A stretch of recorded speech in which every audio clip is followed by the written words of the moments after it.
porque essa hora é mais dura, né? Nesse momento.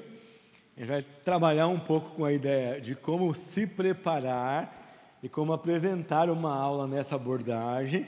Depois eu volto para 2 ou 3 pontos filosóficos que eu preciso abordar com vocês, que é a questão de quem é o educador envolvido nisso e quais são os frutos esperados. E aí, na última parte do treinamento, eu vou mostrar para vocês o material em si. Vocês têm na apostila amostras do material no final, para depois vocês lerem, entenderem como é a dinâmica disso. Mas vocês vão entender isso agora, aqui, porque qualquer aula dessa abordagem tem a mesma cara, tá? É feita do mesmo jeito, e nós vamos trabalhar isso agora. Então, primeiro, eu vou ensinar para vocês 4... Oi? Pode.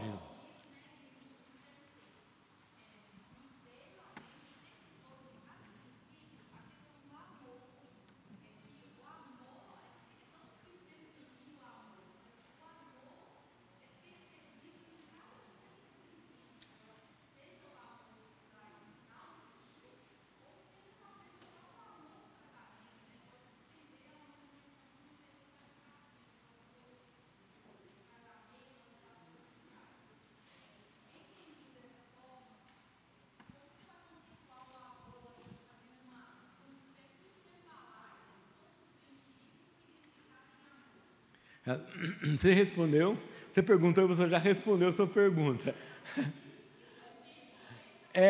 O amor é o contexto, não é?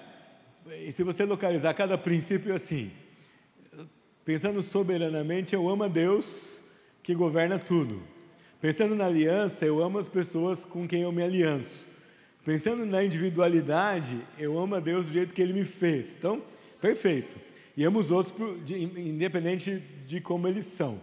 Então, diria para você que é isso mesmo, o amor é o contexto, em cada um no lugar, de cada lugar ele vai se manifestar de uma forma. Eu amo, no autogoverno, eu decido amar mesmo meu inimigo, porque eu não amo porque ele me ama. Então, cada um deles vai dar para você um contexto assim mesmo. Joia.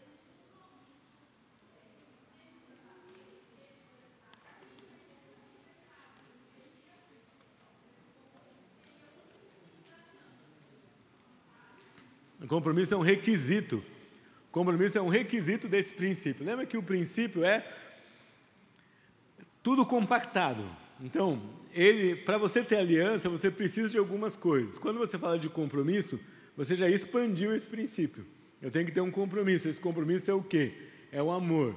Um amor comprometido me leva a quais atitudes? A essa. Então, esse raciocínio que você está fazendo já é a expansão do princípio que eu preciso fazer aliança com outras pessoas. Aí você vai perguntar, quais as bases, quais os critérios, quais os requisitos? Isso já é fruto de você ter internalizado essa verdade mais básica, fundamental, que eu sou diferente dos outros e para conviver com eles eu preciso ter aliança para manter essa convivência. Tá? Lembra que o princípio é aquilo que é a origem. Tudo que vem depois é fruto, é desdobramento dele. Mas funcionou com você o raciocínio, deu certinho, é aí mesmo. Plantou o princípio da aliança e frutificou em outras coisas. Vamos lá. Há uma maneira de estudar nessa abordagem. Você pode seguir essa sequência na hora de apresentar o assunto, ou não. Mas você pode usar esse espaço para estudar em qualquer momento da sua vida. Então, são 4 passos mais um, certo? Mas por que não são 5? Não é porque os 4 passos são um conjunto fechado e tem um antes deles que a gente usa como preparação. Eu vou fazer os 4, depois eu volto no 1. Vou fazer os 4 primeiro, depois eu volto fazendo com exemplos. Tá bom? Então, quais são os 4? E vocês vão fazer comigo alguns gestos para memorizar isso. Deixa eu localizar aqui, onde nós estamos. Não estamos. Ele vai estar na lição, ó. página 23, 24. Vocês vão ver os 4 passos aí. Página 24, segunda aula, e aí vocês vão ter os passos. Depois eu vou explicar o material. Então vamos lá. Primeiro passo, faz assim comigo. Pesquisar. Isso, pesquisar. Folheando dicionários. Se você é tecnológico, então você pode fazer assim, pesquisar. Certo? Pode deslizar o seu tablet aí. Raciocinar. Relacionar. Registrar. Ou registrar, dependendo do seu movimento, mas registrar. Esses são os 4 passos que a gente usa para estudar qualquer assunto. Vamos de novo? Pesquisar, raciocinar, relacionar, registrar. Tá? Qualquer assunto, qualquer disciplina, qualquer lugar. Na escola dominical também? Também. Mesmo método. Então, ao usar isso na escola dominical, além de ensinar a Bíblia para o seu aluno, você está ensinando ele a estudar. E ele vai usar isso que ele está aprendendo em qualquer outro lugar. Então vamos lá, vou caracterizar cada passo, depois vou dar exemplo para vocês sem o material, depois nós vamos ver o exemplo do material. Por quê? Vamos lá. Idealmente, nessa abordagem, do que o professor precisa para dar aula? Ele precisa de uma Bíblia, um dicionário e papel. Não se escandalize, ele não precisa de livro. Mas justo o cara da editora está falando isso para nós. O senhor não vende livro? Como é que o senhor fala isso? Não, preciso falar honestamente para você. E eu estou vendo a cara de assustado de alguns de vocês, porque como é que a gente estuda sem livro? E como é que a gente dá aula sem livro? É a pergunta que você está fazendo. Não é que está errado usar, é que você consegue escrever a sua aula com a Bíblia e com o dicionário. Depois você pode incrementar a sua pesquisa? Pode. Mas o que eu preciso para você dar uma aula é a Bíblia, o dicionário, papel, caneta, lápis e você. Isso significa que não sobra nenhum ser humano com desculpa para ensinar a Bíblia. Não sobra. Não tem. Se você aprender. Isso. Claro, comprem e usem o nosso material. Sim, é bom, pode usar. Vocês vão ver como funciona. O que não pode é você depender disso. Então, nós vamos conversar daqui a pouco um pouquinho mais. O que é pesquisar nessa abordagem? É definir tudo o que você vai estudar. Então, vamos lá, vou dar vários exemplos para vocês. Eu vou estudar o caráter de Noé.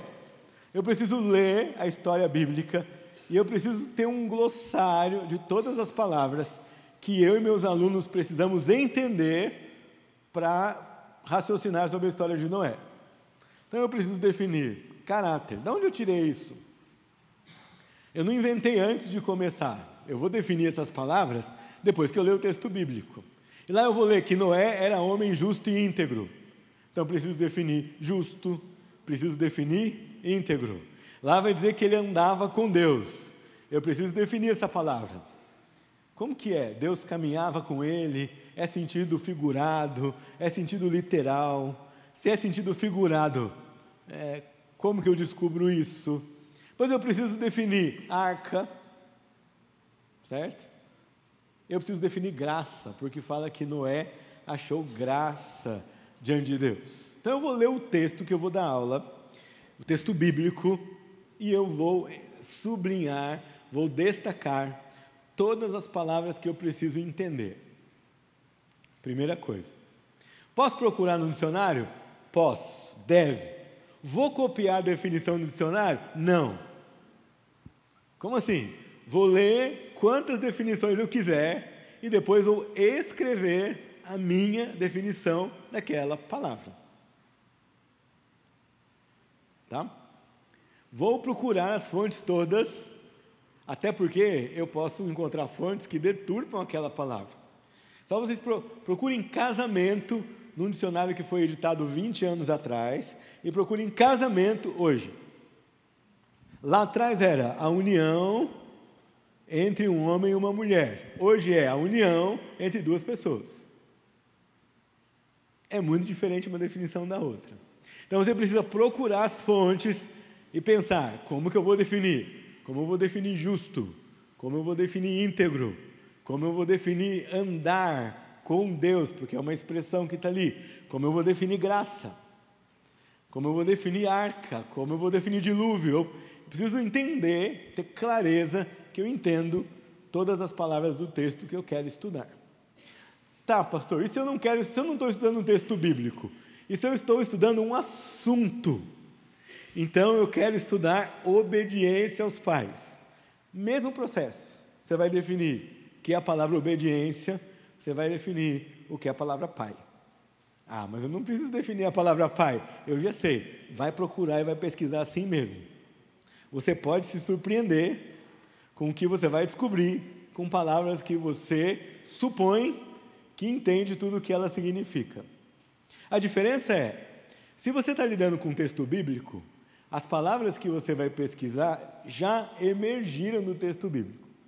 Se você está lidando com um tema, depois que você definiu as palavras no dicionário, você vai ter que procurar o significado bíblico dessas palavras.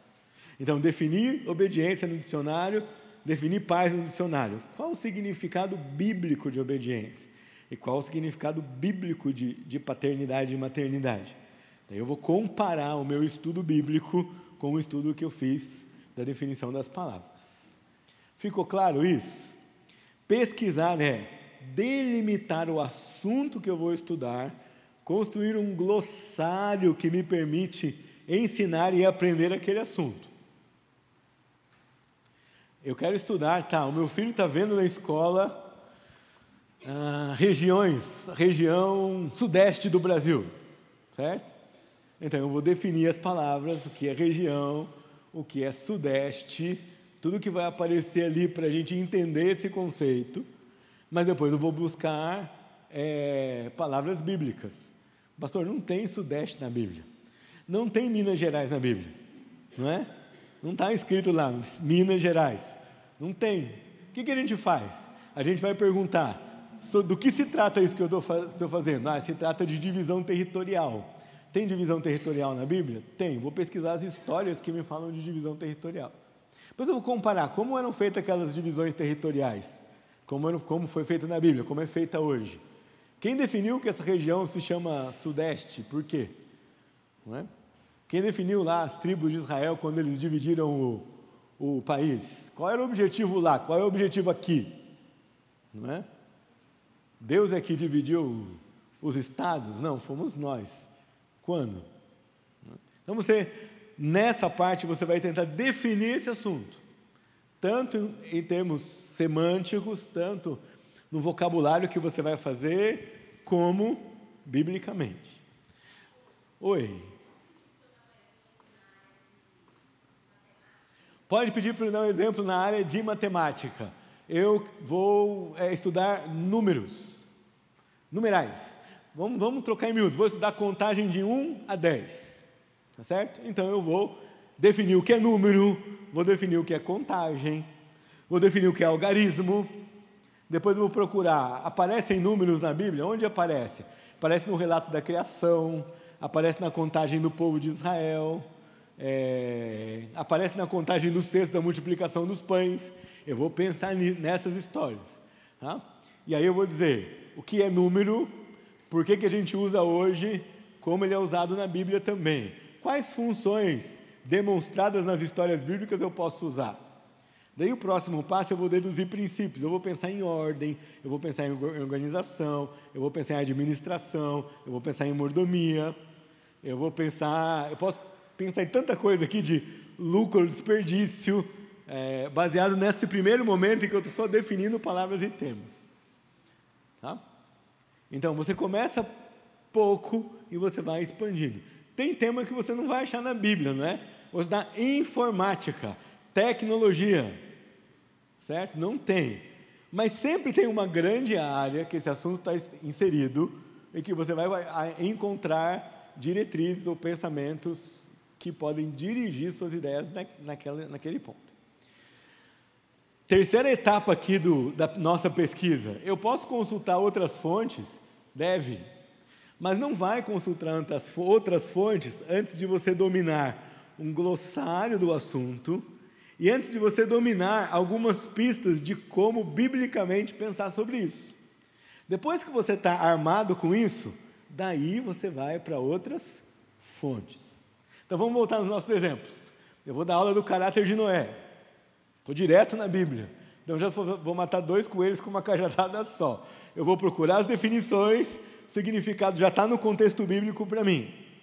Depois que eu li o texto várias vezes, defini essas palavras, entendi do que se trata, então eu posso partir para outras fontes de pesquisa.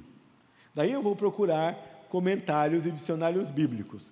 Mas depois que eu lidei com as coisas mais básicas do assunto, depois que eu pesquisei as palavras, depois que eu pesquisei as palavras na Bíblia, então eu vou ver o que outros estão falando sobre isso. Daí eu vou pensar nas medidas da arca, daí eu vou pensar no tipo de madeira que foi citado ali, daí eu vou atrás de detalhes. Mas eu já sei que eu estou estudando, que a história da arca me revela principalmente um caráter de um homem que Deus usa para cumprir o seu propósito. Eu descobri lendo isso no texto bíblico. Qualquer outra coisa que eu for pesquisar vai servir a esse vocabulário principal e a esse assunto principal que eu estudei no começo. Eu não vou ser refém da opinião do outro, eu não vou cair no comentário do outro primeiro, eu não vou nos detalhes se eu não dominei o principal daquele assunto. Tá bom? Primeiro passo, pesquisa. Significado das palavras, delimitação do assunto, glossário do assunto, uso das palavras na Bíblia. Próximo passo, outras fontes. Pergunta sobre isso? Não quero passar para o próximo, se esse primeiro passo não ficou bem entendido. Tudo certo? Entendi o que é número, entendi o que é algarismo, entendi o que é ordem, vi as aplicações de números na Bíblia, posso procurar livros, posso procurar a história dos algarismos, posso procurar como que os algarismos estão em diversas culturas, posso fazer uma série de outras coisas. Mas primeiro, eu defini esse vocabulário. A tendência é que eu vou pesquisar muito mais coisas do que eu vou usar na minha aula. Depois eu vou pensar num plano de aula, né? Mas a tendência é que você vai descobrir muito mais do que você consegue repartir. Você vai ter que escolher o que você vai repartir depois. Tá? Então, pesquisa. Lá em casa, sempre a conversa é essa. Assim? E eu fui tutor de um grupo de adolescentes, e eles falaram: pastor, a gente fecha o olho e a gente escuta você falando para nós, defina seus termos. Não posso pesquisar sem definir nada, não posso avançar nem num debate, nem numa pesquisa, se eu não souber do que nós estamos falando. E se nós estamos falando da mesma coisa.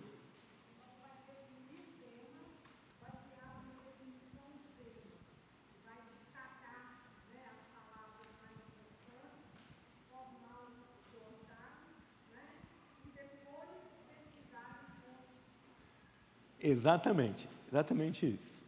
Daí olha só que legal. E se você não tiver outras fontes? Com as palavras, com o glossário e com a Bíblia, você já tem o básico para dar uma aula. Tá certo? Você já consegue pensar e raciocinar para seguir em frente. Tá? Vamos lá. Primeiro passo é esse. Quais as implicações para você como professor? Você não pode preparar uma aula de escola dominical no domingo de noite. Não dá tempo. Sábado de noite. A domingo de noite já foi, né? Foi uma piadinha, não foi não, gente. Foi errado mesmo.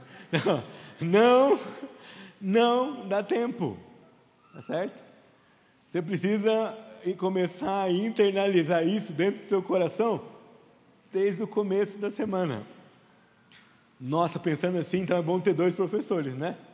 Porque daí eu tenho 15 dias para pensar numa aula. É uma ideia. Tá? Mas você tem que lembrar, não tem um processo que eu tenho que percorrer. E eu vou dizer para você, esse processo da pesquisa, ele leva você para dentro do assunto e você esquece do tempo. Porque uma coisa vai chamando a outra. né? E as definições das palavras vão alimentando no seu coração curiosidade. E algumas vezes você vai pensar em coisas que você não tinha pensado antes. E aí você vai atrás de outra palavra, atrás de outra palavra, atrás de outra palavra. Não é? E vai trabalhando todos esses aspectos. Vamos falar sobre direitos humanos. Tá bom, defina direitos humanos para mim antes da gente começar a conversar. Não posso conversar sobre direitos humanos sem saber o que você entende por direitos humanos. Porque se você entende diferente do que eu entendo, então primeiro a gente precisa decidir o que são direitos humanos antes da gente discutir se a gente concorda ou não e com qual a gente concorda. Entende como é básico isso? Pesquisar trata de delimitação, definição. Isso é muito básico. Não dá para estudar sem fazer isso. Tá? Tem que começar assim.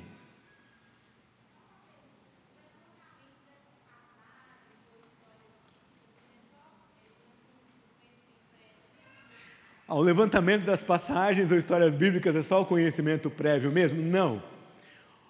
Você tem um currículo que você pensou antes. Então, você pesquisou e você tem um currículo que você vai seguir. Estou partindo do pressuposto que, olhando para o meu currículo, eu tenho lá o caráter de Noé. E aí eu vou estudar o tema que está ali. Tá? Qual que é o lugar do conhecimento prévio? Está no terceiro passo, no relacionar. A gente vai chegar lá. Tá? Você vai usar o seu conhecimento prévio, mas não é da definição. Pode ser que na definição você descubra que seu conhecimento prévio está errado. Ou que está incompleto. E pode ser que você descubra que aquilo que você conhecia é um outro lado da mesma coisa. Mas nesse momento você está querendo delimitar. Eu vou começar aqui e vou terminar aqui. O que eu preciso para fazer esse caminho? Eu preciso entender essas palavras-chave, eu preciso entender esses pontos aqui. Eu vou atrás disso. Mas a escolha do tema, idealmente, você está seguindo um currículo que você desenhou para ensinar. Ou se você segue um material, você está seguindo uma unidade curricular daquele material. Tá, boa sua pergunta, porque você pode perguntar assim, se eu tiver curiosidade sobre um assunto, eu posso aplicar a mesma coisa para estudar? Pode e deve. Tá? Mas, idealmente, você não vai sortear um tema para a aula, né? Essa semana eu vou estudar sobre isso, aí na outra eu não tenho ideia ainda. A gente está pensando num currículo, eu sei quando eu chegar até aqui no final do meu currículo, quais são os resultados que eu espero. Então, eu preciso ter um caminho pré-definido para percorrer. Tá? Tudo bem com pesquisar? Certo? Então, eu preciso estudar. Como aluno, se você der aula na escola dominical assim, tem uma notícia para você. O seu aluninho de escola dominical vai se tornar uma pedra no sapato de alguns dos seus professores em outros lugares. Porque o que vai acontecer com eles depois de um tempo é que eles vão se tornar craques em fazer perguntas. E eles vão dizer, mas isso é isso mesmo? Meu filho mesmo chegou da escola dominical e falou, pai, a professora disse que é sempre errado dar esmolas. A gente concorda com isso aqui em casa? Né? O mais fácil é dizer o quê? Sim ou não. Mas quando eu penso nessa abordagem, o que eu vou dizer para ele? Olha, pense em tudo que o papai já falou para você e pense no que você vê o papai fazendo. O que você acha? Ele falou assim, eu acho que não. Uma boa ideia. Você acha que não? Então, a professora falou que sim. Por que você acha que ela acha isso? Aí ela falou que tem gente que pega a esmola e vai beber. Então, ele não dá porque isso vai dar errado. Eu falei, como que ela tem certeza disso? Ela não falou. Eu falei, você pode perguntar. Como é que a senhora tem certeza que todo mundo que está na rua e me pede dinheiro vai usar esse dinheiro para beber? Aí ele falou, não tinha. Então, entendeu o caminho de percorrer? É mais fácil dar resposta para ele, mas eu posso ir conversando com ele. Você lembra aquele dia que você chegou com a mamãe e com a sua irmã em casa, na porta do condomínio, e vocês tinham 3 marmitas no carro, e tinha uma pessoa procurando comida no lixo? Então, o que é certo? O que tinha que fazer naquela ocasião? Era falar, eu vou dar comida para ele, ele vai jogar fora. Ou era ignorar que ele estava procurando comida no lixo e entrar para casa, ou era correu o risco dele jogar a comida fora, mas entregar a comida para ele, porque ele estava procurando comida no lixo. Como é que você vai ver uma pessoa procurando comida no lixo e vai entrar para casa tranquilo? Qual que é o certo? Daí ele começa a pensar e a falar sobre isso. Preciso dizer para vocês, se você for ensinando isso, isso não é só um método da sua aula, isso é um método para a vida. E ele vai começar a pensar, disseram isso, mas o que ela quer dizer com esmola? Não é? O que ela quer dizer? Contribua com uma associação. Gente, vocês estão falando como... Eu vou ensinar meu filho essa pergunta. A senhora contribui com uma associação? Com qual? Se a senhora contribui com uma associação, o que essa associação faz? A senhora lê os relatórios? A senhora recebe prestação de contas? Como é que a senhora sabe que o dinheiro que a senhora dá para a associação é bem usado e não é mal usado igual o homem que vai pegar o seu dinheiro de esmola e vai beber na rua? Esse exemplo, vocês entendem onde a gente quer chegar? Como é esse raciocínio? Não é? De ajudar a pensar. Mas eu tenho que pensar depois que eu defini as coisas na minha cabeça, eu entendi o significado das coisas. E eu vou formulando perguntas e vou atrás de mais definição, mais definição, mais definição, mais definição. Até eu esgotar todo o vocabulário que eu preciso para lidar com aquele assunto. Tá? Pesquisar. Esse bichinho precisa morder você. Tá! Certo? Eu falo que é o caminho mais difícil, porque você vai criar um filho assim, que vai fazer perguntas para você o tempo todo. E às vezes você vai falar assim, meu Deus do céu, já é a 56ª pergunta. Hoje, não é? O que eu faço agora com ele, com tantas perguntas? Algumas coisas vamos estudar sobre isso, vamos pesquisar sobre isso, vamos pensar sobre isso, vamos ler sobre isso, vamos procurar ensinamento bíblico sobre isso. Não você fazer por ele, vamos fazer juntos. Então, pesquisar. Tudo bem? Eu tenho uma aluna ali que já entendeu. Pesquisa a definição, pesquisa as passagens bíblicas, depois eu vou para outras fontes. Ok?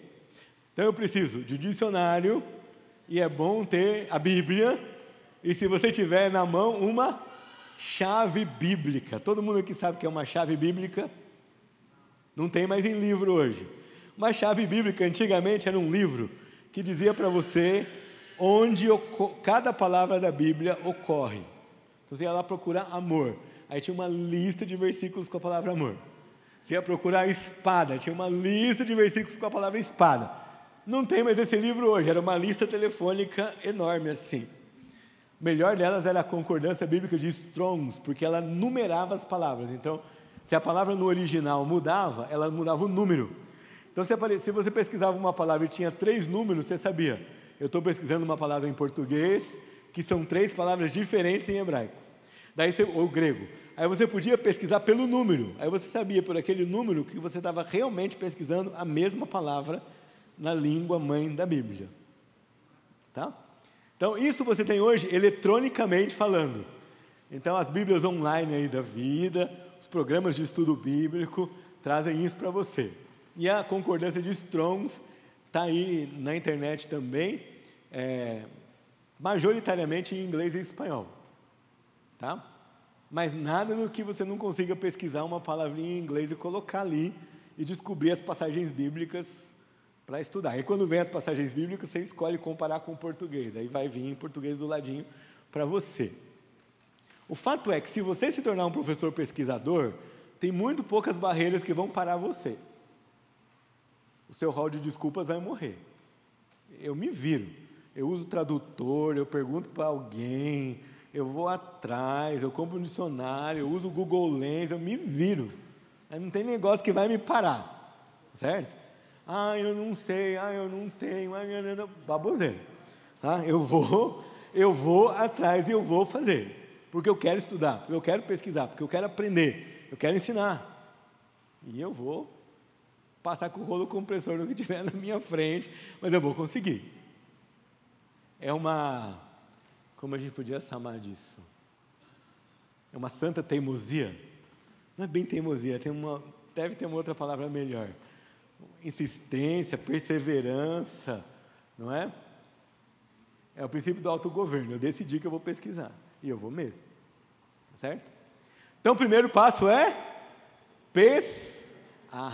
pesquisar. Vou tentar esgotar esse assunto. Ótimo. Segundo passo é raciocinar. Tudo isso que eu estou estudando me leva a qual fundamento do conhecimento? Eu estou estudando aqui, eu vejo quais princípios acadêmicos, quais princípios bíblicos e quais princípios de governo. Tá? Pergunta que todo mundo vai fazer: que livro eu uso para isso? Todo mundo tem. O livro se chama Meu Cérebro. Tá? Não tem um livro que vai dizer para você o princípio acadêmico desse assunto é. Você vai ter que pensar e descobrir. Mas se eu não conseguir, então está faltando pesquisa. Volta no pesquisar e vai procurar mais elementos que vão ajudar você a enxergar os fundamentos do conhecimento do assunto ou da passagem bíblica que você está estudando. É a hora de usar a massa cinzenta. Aí, quanto tempo eu preciso para isso? Não sei. Vai depender muito. Agora, cadê? Entra o conhecimento prévio aqui também. Não é? Entra experiência pessoal, o que eu já fiz, o que eu já li, o que eu já vi. Eu tenho que começar a pensar. Quando eu penso em números, você me perguntou, então eu penso em mordomia. Mordomia tem a ver com administração, certo? Mas eu penso também em autogoverno, tem a ver com ordem, não é? Para você é fácil, professor, eu estou fazendo isso faz tempo, né? Quando eu penso em Noé, eu vou pensar em integridade, em caráter, mas eu vou pensar em autogoverno também, porque ele obedeceu a Deus, não é?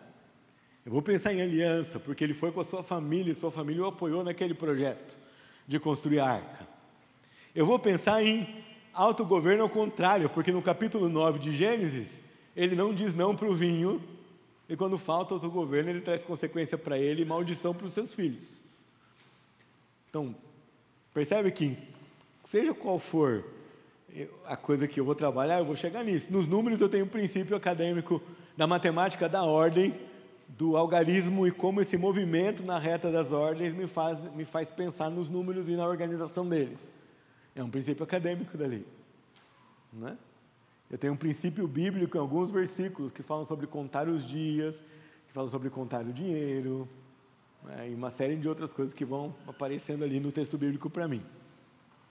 Você fala, nossa, quanta informação! Vai colocando tudo, porque vai chegar uma hora que você tem que organizar tudo isso. Não é? Mas vai fluindo.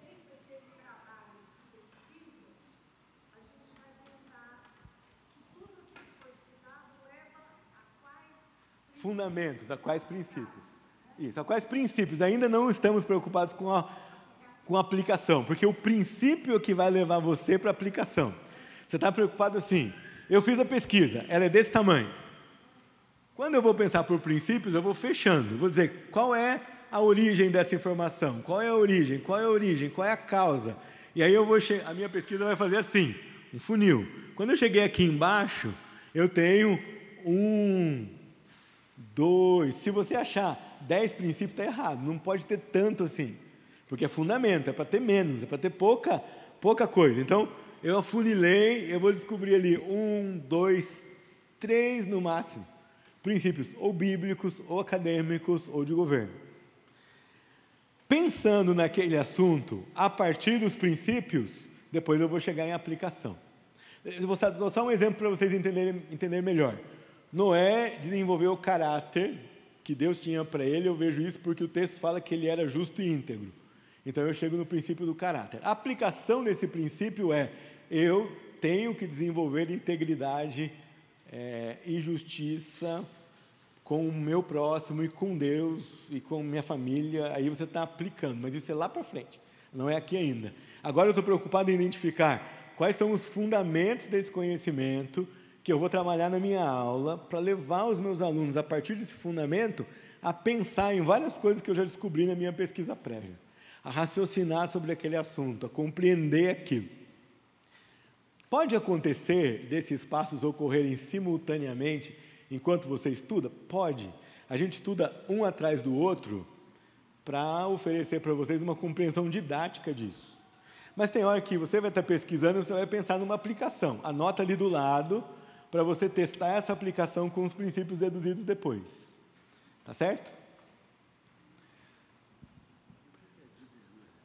Os de governo são esses 7, esses princípios que organizam cosmovisão. Tá? Você vai pensar, qual ponto de cosmovisão eu posso trabalhar nessa pesquisa? Sem forçar. Importante isso. Não force o texto bíblico, não force o conteúdo. Não consigo achar, pastor, o que eu faço? Estuda mais, pensa mais, leia tudo de novo. Mas não se desespere e fale assim, acho que é isso. Não, não dá para achar, não dá para sair fazendo assim, no chute.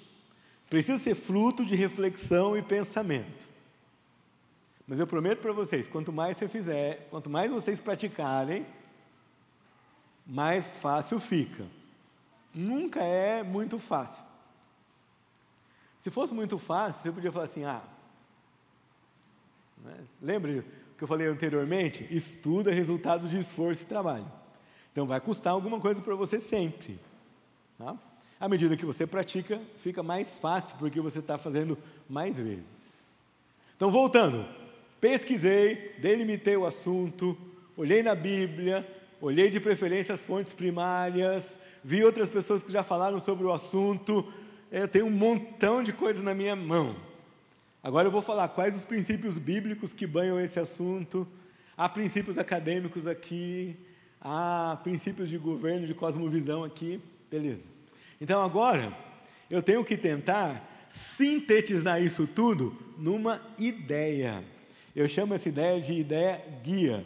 Por quê? Essa ideia guia vai guiar você no restante do processo e ela vai guiar você em como você vai dar essa aula. Mas precisa ser uma frase curta e memorizável. Não pode ser um parágrafo, não é? Os números, os algarismos são representações de números inventados na antiguidade, divididos por várias civilizações, que aplicados hoje nos ajudam a contar e administrar a nossa vida. Não dá para decorar tudo isso, é muita coisa. Né? Então precisa ser uma ideia muito bem formulada, compactada, que guia você nas aplicações, nas expansões, na exposição do assunto. Significa que você expõe uma ideia. Mas, pastor, eu descobri 50 na minha pesquisa. Então, você vai ter outras 49 oportunidades para explicar outras 49 ideias que você descobriu. Na abordagem educacional por princípios, menos é mais. Professor, eu tenho que ensinar todos os princípios numa aula? Não, é um. Quase vou pedir para vocês, repitam comigo, né? Uma ideia, um princípio, um versículo, uma palavra, ponto. Pastor, mas tem 1 hora de escola dominical, não dá para estudar só um princípio, um versículo, uma palavra, uma ideia, vai sobrar tempo. Não vai faltar tempo.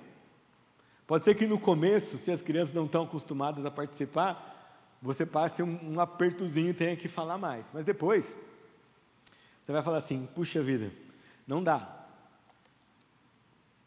Eu preciso reduzir um pouco mais. Tudo bem até aqui?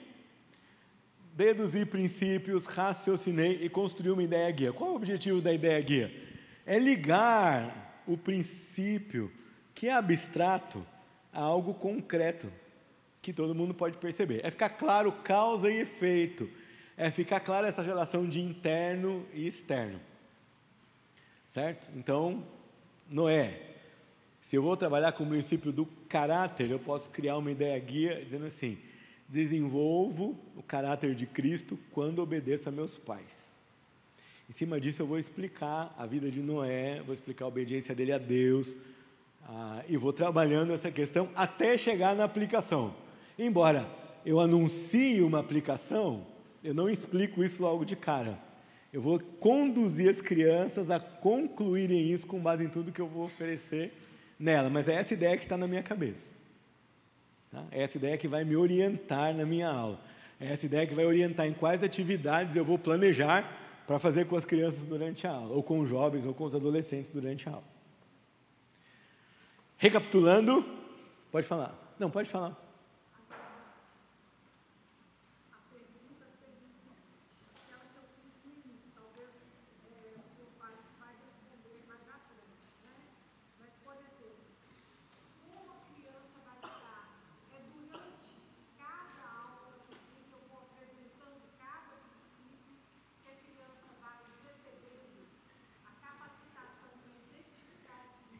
Isso.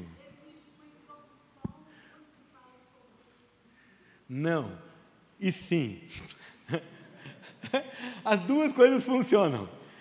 Você pode fazer uma introdução e explicar os princípios, como você pode simplesmente estudar por meio de princípios e elas vão aprender do mesmo jeito. A introdução aos princípios, ela não é obrigatória. Ela pode ser feita.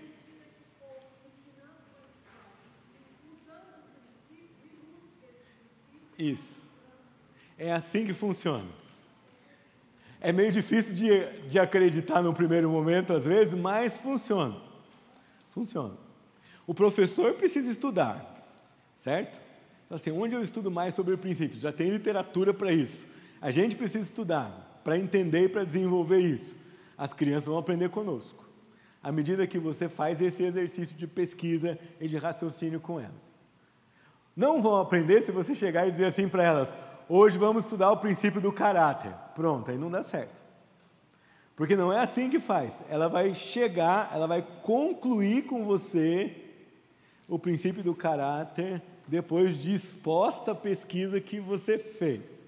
Você vai ajudá-la a concluir isso, a chegar a isso naquele ponto. Mas você não vai enunciar e dar cola para ela assim, olha, não é? Mas e se ela não souber esse nome? Não tem problema, ela não precisa acertar o nome. Não precisa falar para você assim: professor, esse é o princípio do caráter. Ela pode falar assim para você: professor, eu entendi que a gente tem que ser igual a Jesus, ou tem que ser igual a Noé. Ela entendeu. Aí você vai dizer para ela: então, isso é um princípio, e nós chamamos isso de princípio de caráter. Quando nós queremos imitar o caráter de alguém que imita Jesus. Já aprendeu, tá? É muito mais você e muito menos o livro.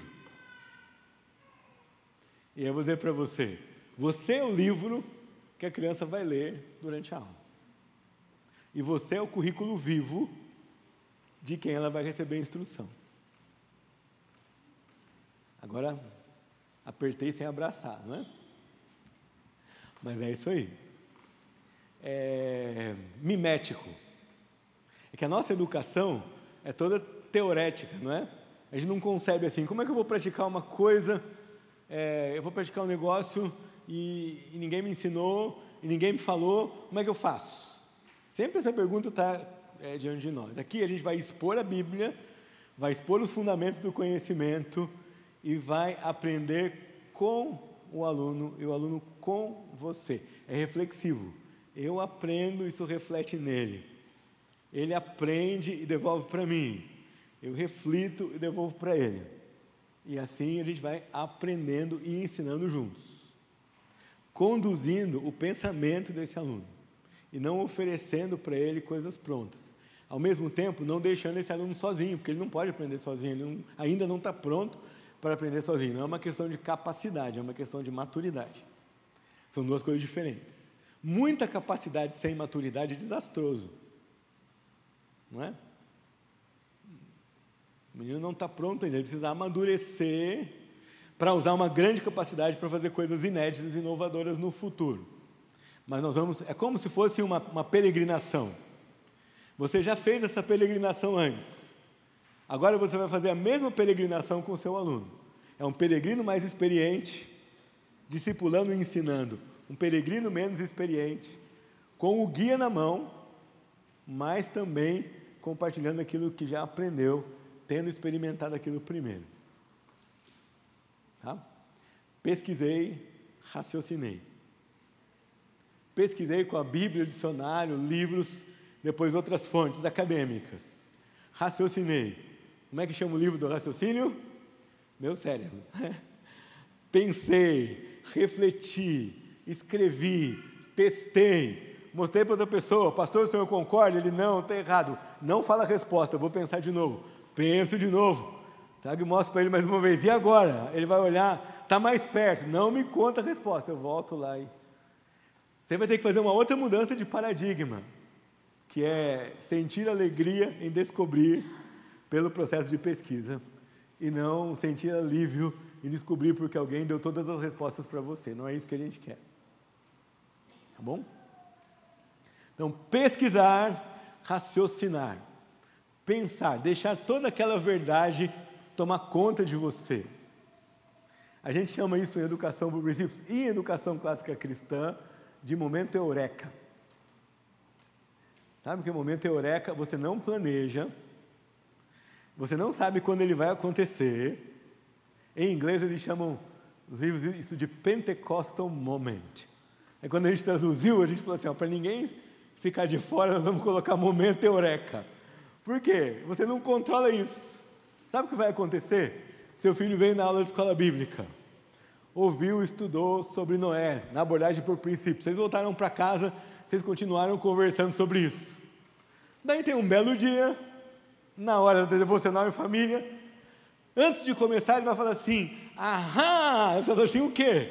Agora eu entendi. Entendeu o quê? O que o professor explicou no domingo.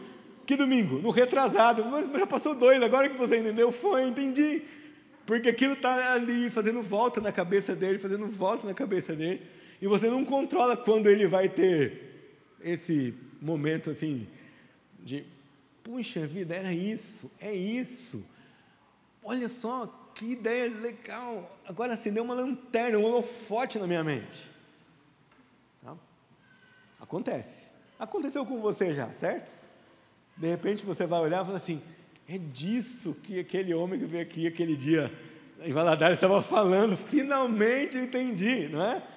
Pode ser amanhã, pode ser daqui uma semana, pode ser daqui um mês, bom, tomara que não seja daqui mais de um mês, mas pode ser daqui mais de um mês também, tá certo?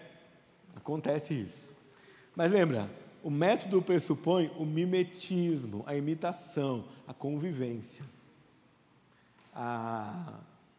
aprende-se porque se vive junto, se faz junto, se reflete no momento de ensinar. Tá?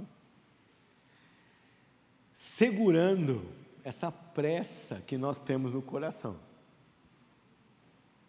E é um exercício louco, porque o filho pergunta, se você não tomar cuidado, você já respondeu. E você perdeu uma oportunidade excelente de dar uma aula para ele naquele momento. Né? Você já deu a resposta. Ele vai esquecer. Mas se ele pensou com você, se ele raciocinou com você, se ele entendeu com você, ele vai pensar de novo quando ele enfrentar uma situação similar. E sendo exposto a esse exercício de raciocínio todo o tempo, ele vai chegar um momento que ele vai pensar assim sobre as coisas todas. Né?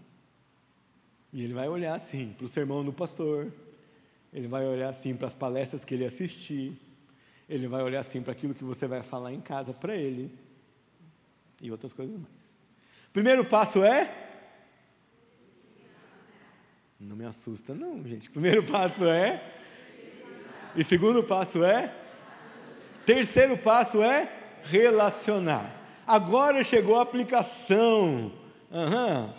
Eu vou relacionar o que eu estou estudando com o que eu já conheço, conhecimento prévio. Eu vou relacionar o que eu estou estudando com outras áreas de conhecimento. Eu vou relacionar o que eu estou estudando com a minha vida. Então, vamos pensar na nossa história de Noé. Vou relacionar com história. Existe outro relato de dilúvio na história da humanidade? Então, pastor, eu não sei, vai ter que pesquisar, o relacionar vai levar você de volta lá no pesquisar, aí você vai descobrir que tem mais 140 relatos de dilúvio em outras civilizações. Vamos ler os 140 e comparar com a Bíblia? Não dá, vamos ler um, vamos pegar o mais famoso, que é do Gilgamesh. Qual que é a diferença entre o dilúvio, a arca do Gilgamesh e a arca de Noé? Deus de Noé manda o dilúvio por amor e correção. O Deus de Gilgamesh manda o dilúvio porque os homens falaram muito alto e eles acordaram do sono que estavam dormindo. Tá? Muita diferença entre a compreensão de quem é Deus. Estou relacionando com o assunto histórico.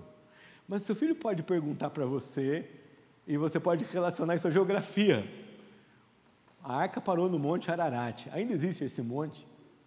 É o mesmo. Bom, a terra era igual ela é hoje, depois do dilúvio? Teve modificações?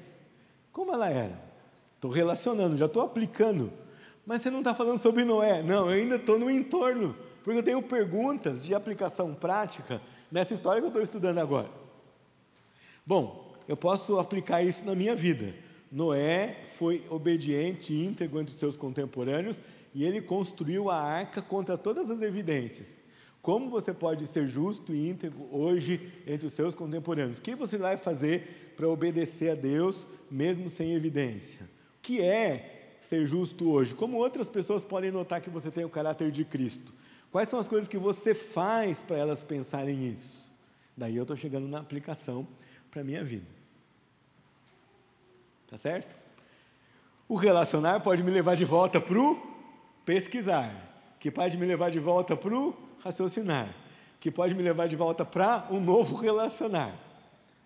É dinâmico, é interdependente, e é de novo aquele movimento de causa e efeito, parte, todo, síntese e análise.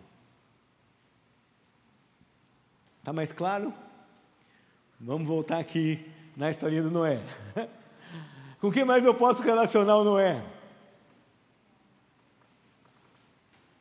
Tem outros, ainda tem dilúvio no mundo? É uma pergunta de relação. Tem dilúvio universal no mundo? Não. Tem inundações locais, não é? Mas não tem outras inundações como o juízo de Deus.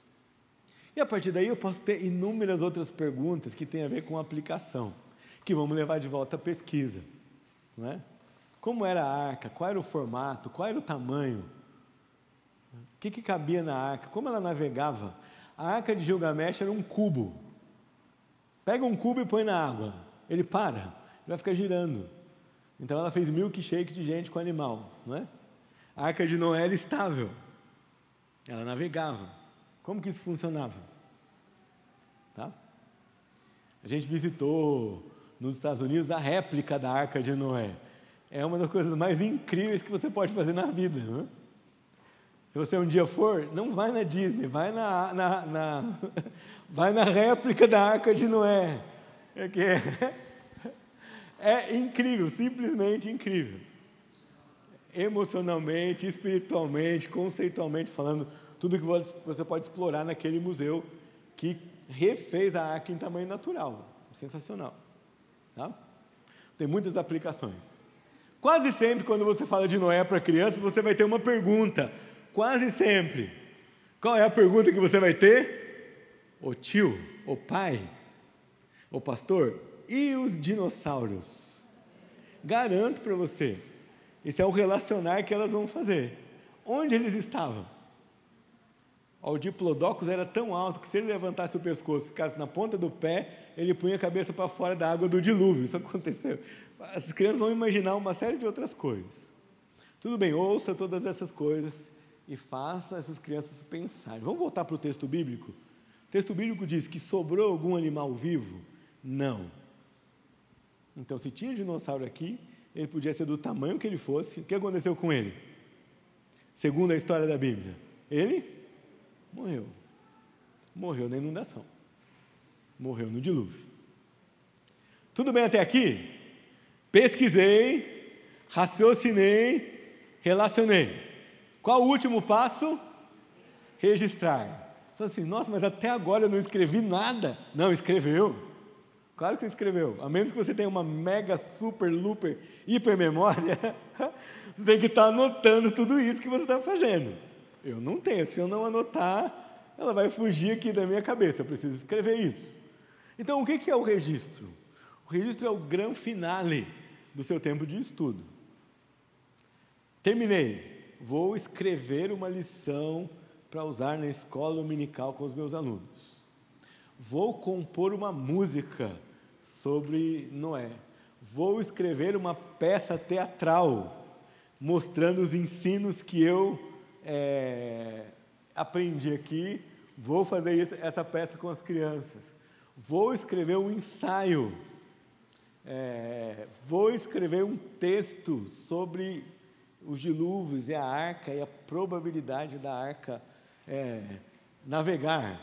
Enfim, vou produzir algo que é resultado da minha pesquisa, que não é a minha pesquisa em si, certo? A minha pesquisa em si foi tudo aquilo que eu fui ajuntando e que me levou para o final. E aí eu vou produzir alguma coisa. Posso produzir um texto, posso produzir um monólogo, não é? Posso produzir um texto argumentativo, posso produzir uma narração, posso produzir uma história, não tem limite para fazer isso. Posso escrever um soneto, posso produzir um cordel, mas eu vou registrar esse aprendizado. Eu tenho um fato que mostra que eu realmente aprendi quando eu cheguei lá no final. Aí tem uma série de coisas que você vai fazer. Com números não precisa ser continha. As continhas você faz para praticar isso. Mas você pode escrever o dia que o número 1 queria ser número 4 e por que ele não conseguiu. Não é? Escreve uma história. E você tem ali um princípio por trás dessa história que você vai ensinar e trabalhar com as crianças. Vamos lá? Primeiro passo é pesquisar. Nesse passo do pesquisar, a minha palavra-chave é definir. Segundo passo é, e nesse passo de raciocinar, qual é a coisa-chave? O meu cérebro, para eu pensar à luz dos princípios. As crianças não precisam estudar os princípios puros, necessariamente, mas eu, como professor, preciso estudar. Não é? Aí entra o que o pastor ali já falou hoje cedo.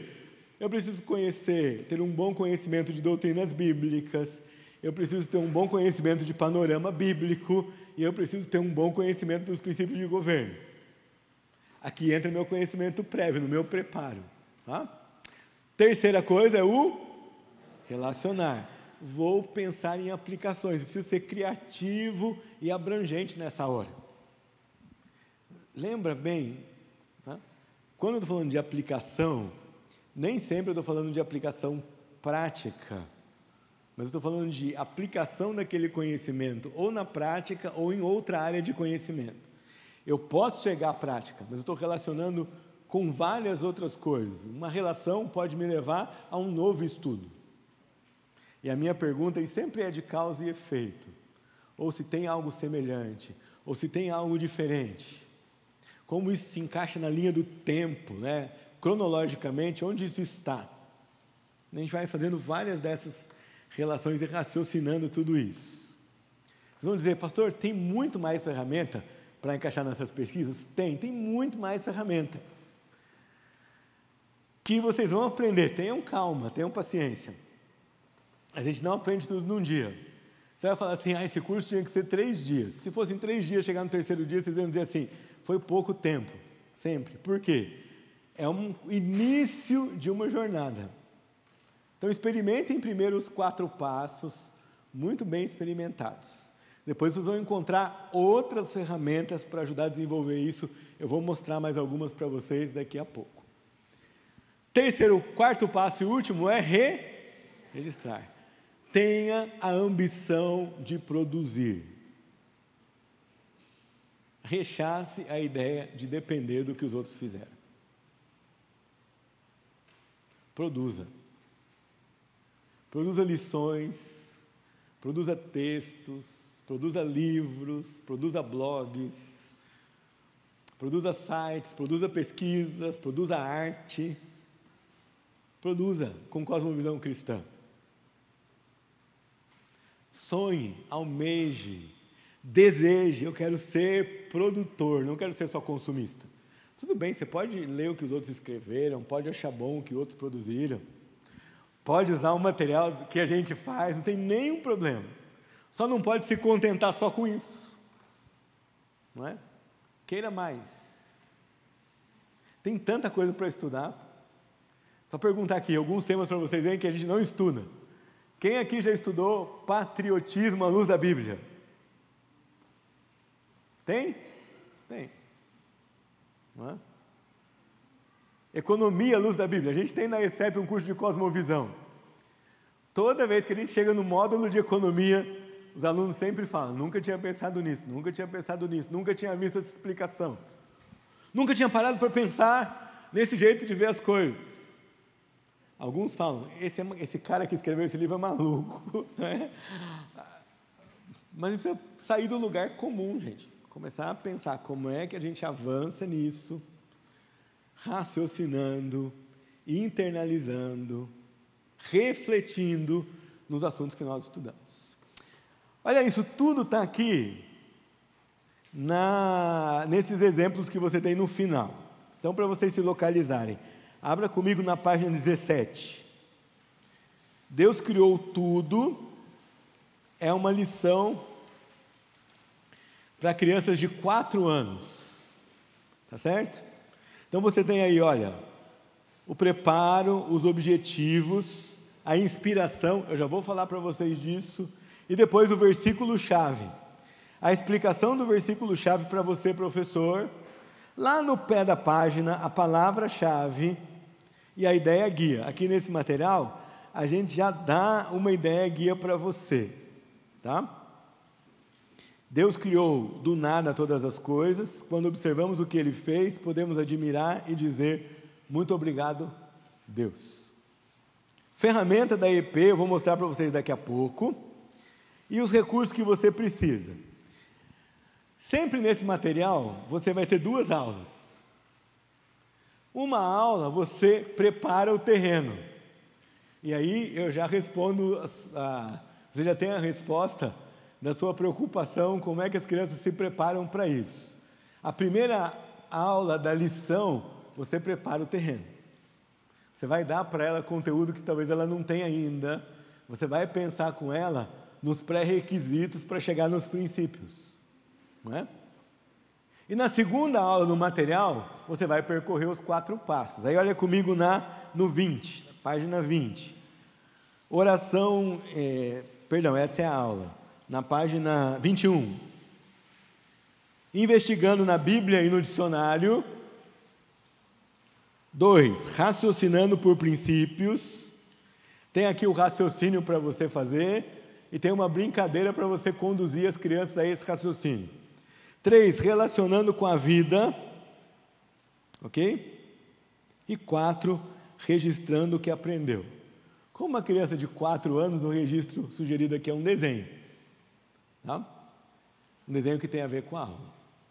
Pois eu encorajo vocês em casa a lerem o preparo dessa aula e depois ler como as 2 aulas foram organizadas.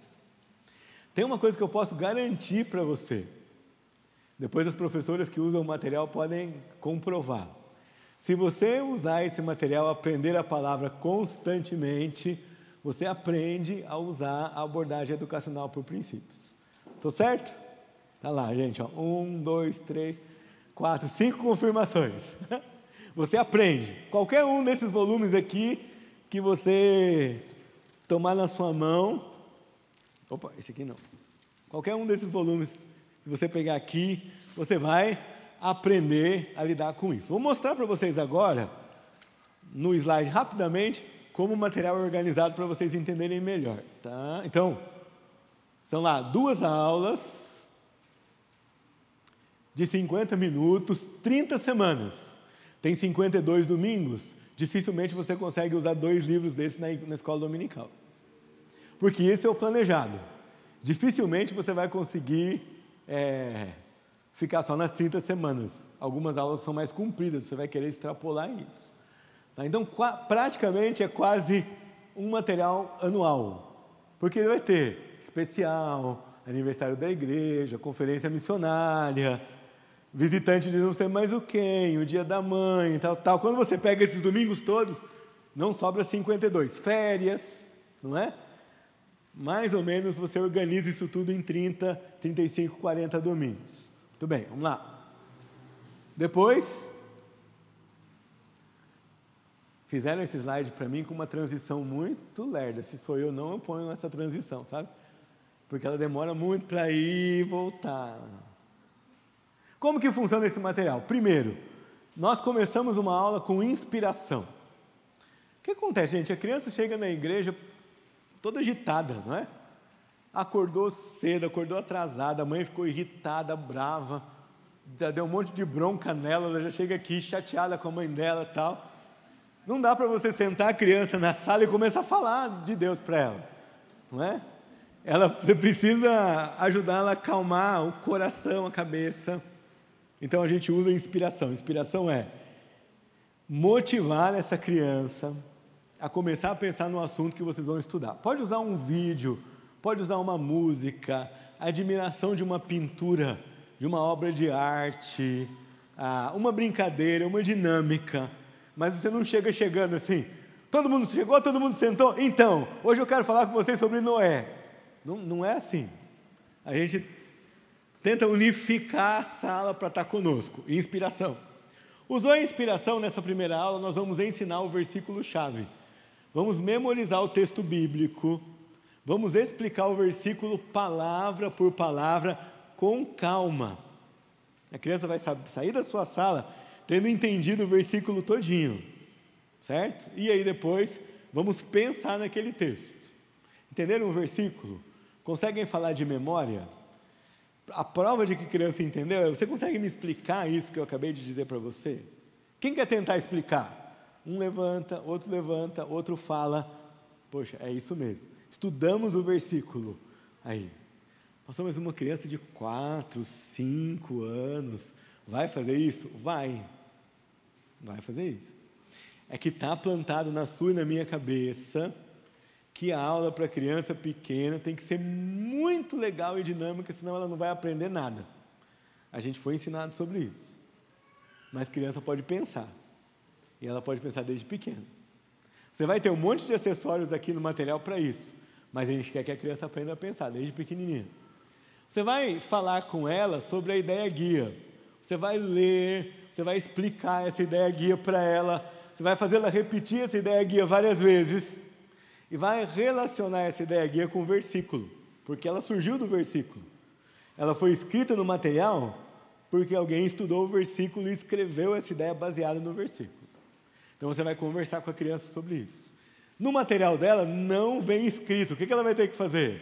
Ela vai ter que copiar no material a ideia guia e ela vai ter que copiar no material o versículo. Não vem pronto. Aí você vai dizer assim para mim: mas as minhas crianças na igreja não sabem escrever ainda. Elas já têm 9 anos, mas elas não conseguem escrever. Aí o que você faz?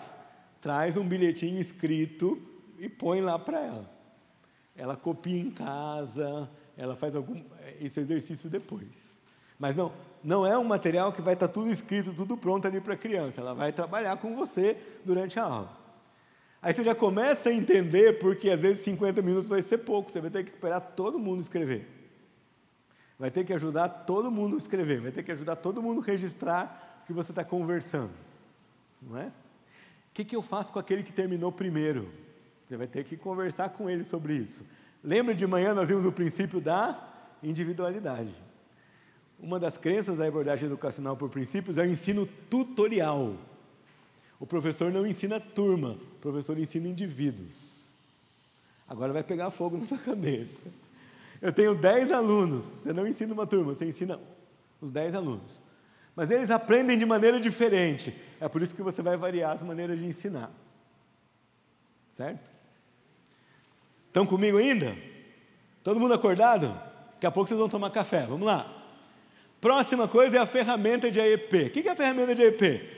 Nós vamos usar uma das 12 ferramentas existentes na aplicação da ideia guia, na manipulação de algo concreto.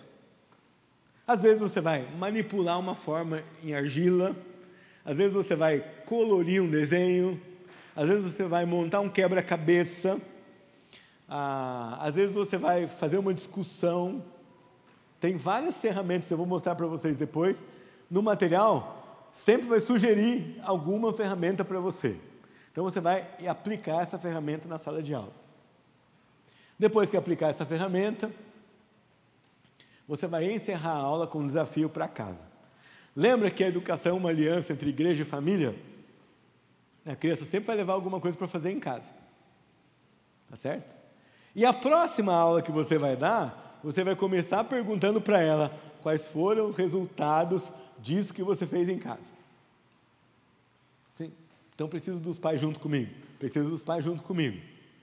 Daí sim, irmã, com os pais a gente tem que conversar antes. Tem que reunir os pais, tem que mostrar o material para eles e dizer assim, olha, toda semana seus filhos vão chegar em casa com um desafio. E para participar bem da próxima aula, eles precisam ter executado esse desafio. Não posso pensar que eles vão chegar aqui sem. Eu não vou expulsar eles da sala de aula, eles vão poder ficar aqui, eles vão aprender. Estou só olhando aqui se eu não usurpei o intervalo, não tem tempo. Eles vão aprender, mas eu preciso que vocês façam isso com eles. Os pais precisam saber disso antes. Tá? Quais são as ferramentas? Eu vou passar muito rápido. Eu já sei que vocês vão falar, ah não, mas tem que ter mais. Sim, mas tem um livro inteiro sobre ferramentas que você pode ler depois. E nós vamos começar a publicar agora outros 4 volumes de ferramentas que vocês vão poder ler depois, cada um de 100 páginas mais ou menos. Então, tem material para vocês estudarem daqui a pouco. Vamos lá. Quais são? Fichário. Fichário é um lugar que o aluno vai guardar tudo aquilo que ele escreveu. Todos os textos que ele produziu, todos os desenhos que ele fez. É uma pasta. Tá? E nessa pasta a gente registra a história do conhecimento do nosso aluno. Nos Estados Unidos, os alunos usam fichário na escola no lugar de livro didático. Olha em que ponto esses meninos chegam. Quando eles vão estudar para a prova de biologia, sabe o que eles estudam? Os textos que eles escreveram como resultado das pesquisas que fizeram durante aquele período. Eles registraram uma série de coisas, né? Quando a gente esteve lá, eu pedi se eles conseguiam recolher fichários. Um diretor de escola trouxe uma mala. Eu quase não dormi, porque eu fiquei a noite inteira tirando foto e examinando aqueles fichários.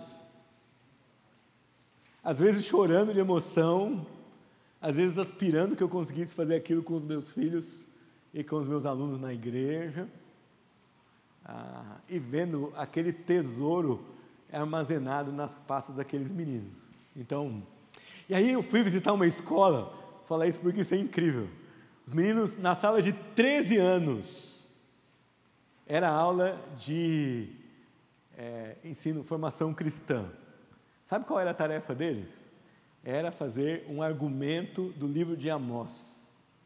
Sabe quando eu aprendi a fazer argumento de um livro de Amós? No meu mestrado em Teologia do Antigo Testamento.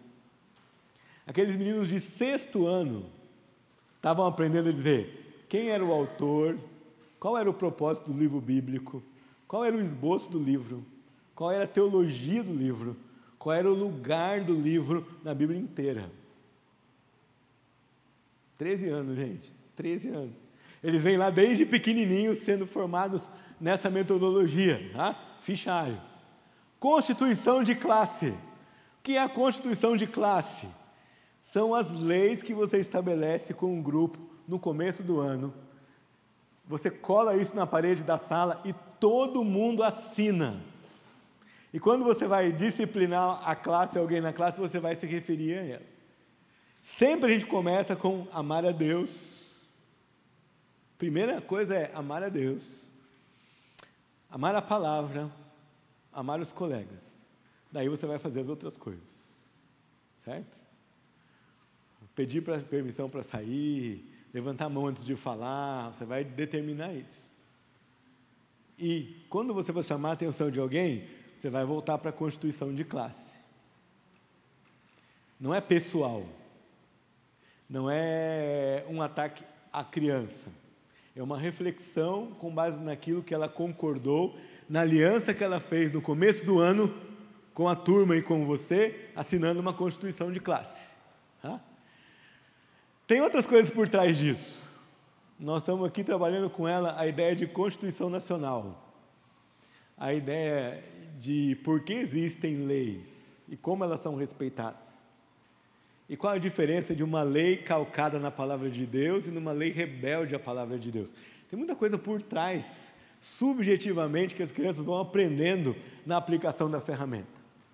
Quando é na escola, e vocês podem fazer isso na igreja também, antes de começar as aulas, a gente conta a história da entrega dos 10 mandamentos, a Constituição de Israel. E alguém vem vestido de Moisés, traz as tábuas, e a gente mostra o que era a Constituição de Israel, como ela regia a vida do povo, e como a gente vai fazer na nossa escola dominical, ou como a gente vai fazer na nossa escola, na nossa casa, ou no programa de contraturno escolar. Tem até um jeito de fazer que você pega as 2 tabuinhas da lei e você encaixa de uma forma que ela vira um coração. Porque a gente vai falar que a lei de Deus Ele nos dá por amor. E o cumprimento da lei de Deus que nos ama nos protege. João diz que os seus mandamentos não são penosos, não é? Eles são para a nossa proteção e para o nosso bem.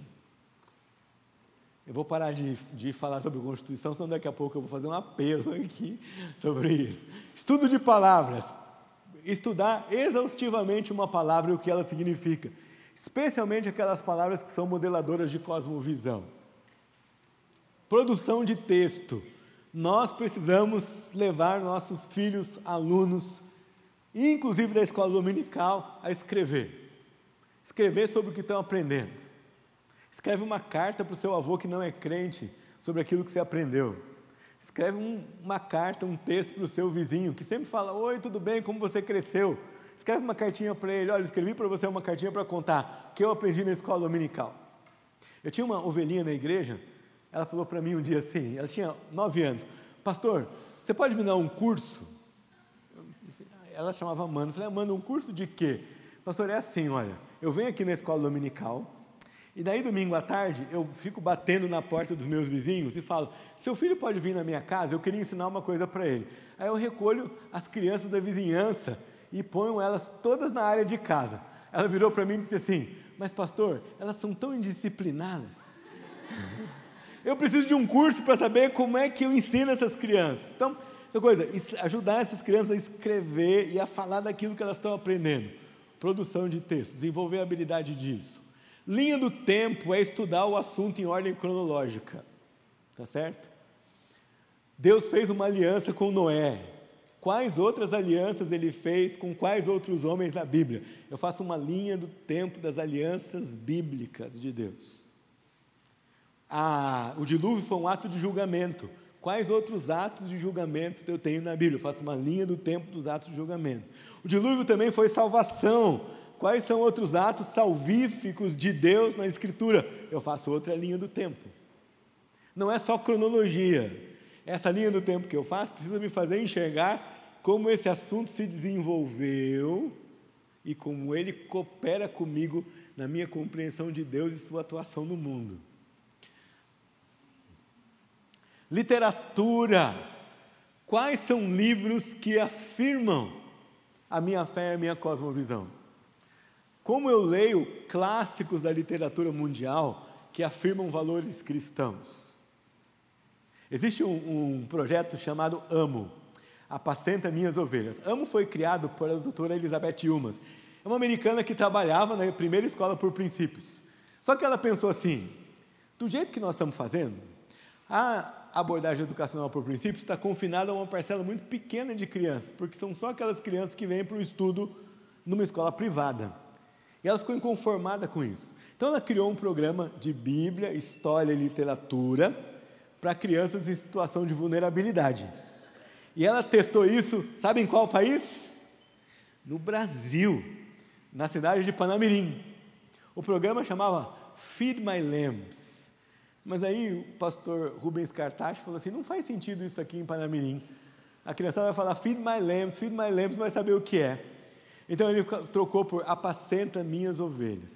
E a história da implantação disso foi incrível. Tão incrível que a doutora Elizabeth resolveu que o nome em português seria o nome internacional do programa, não é? Lá no contraturno, quando eu administrava, a gente usava isso.